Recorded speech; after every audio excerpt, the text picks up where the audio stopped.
People living in the U.S. illegally will soon be asked to register themselves in a database or face a fine or even jail time over it. The Trump administration is now asking anybody 14 and older and here illegally to provide their name, address, fingerprints to Homeland Security. Officials say they'll be given a form they must keep on them at all times. DHS leader Kristi Noem says they'll be able to avoid criminal charges and will be helped with relocating to their home country with the chance of returning back to the United States.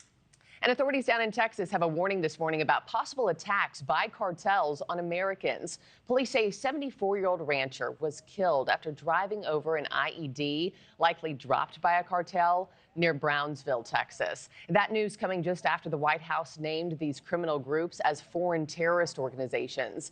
And now there are fears the cartels could start targeting Americans. NewsNation's Xavier Walton has more from Texas this morning. So, Xavier, what do these designations help accomplish? And also, what's the risk?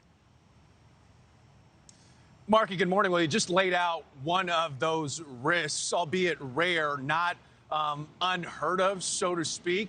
And as far as that new designation, I mean, at the end of the day, what it really does is it broadens U.S. agencies' authority to really disrupt cartel finances as well as operations. But on the flip side, security experts warn, if these criminal groups feel cornered, so to speak, they could lash out, potentially targeting Americans at home or abroad. And you just talked about this. Unfortunately, we may already be seeing signs of that with the death of a Texas rancher, Antonio Cespedes Saldierna, who was killed on the Mexican side of the border when his vehicle struck an explosive device. Texas Agriculture Commissioner Sid Miller calls the IED blast part of a growing threat and urges people in the region to exercise extreme caution, avoiding remote roads and reporting suspicious activity. Experts say cartels value secrecy, but the increased pressure from the U.S. and Mexico could spark more violence. Here's global security expert Michael Ballard. Those groups, they don't really want to draw the attention of the U.S. law enforcement arm of the DEA, ATF, FBI.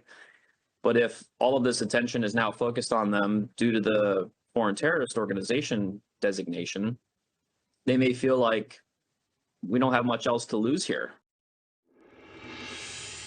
So feeling like they have nothing to lose, if their finances or leadership of the cartels are disrupted, cartels might just retaliate by targeting Americans or their businesses in popular hotspots across the border.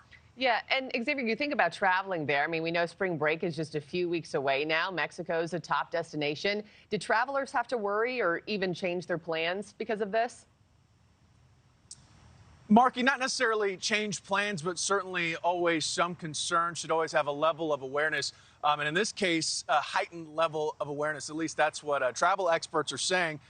Cartels usually do keep a low profile, so to speak, at popular resort areas. But if you're revisiting or visiting places with known cartel activity, like parts of Guadalajara, it's smart to be extra vigilant and maybe thinking about adding security. But if you're going to a place, you're doing maybe an all-inclusive, you should be good, but don't go to those areas that probably aren't safe. And always, always remain vigilant, Markie, especially with spring break right around the corner. Yeah, we hear you loud and clear. All right, Xavier Walton, thank you so much for that update this morning. Thanks for watching, everybody. Go to joinnn.com to find NewsNation on your television provider. Also, don't forget to click that red subscribe button below to get more of NewsNation's fact-driven, unbiased coverage.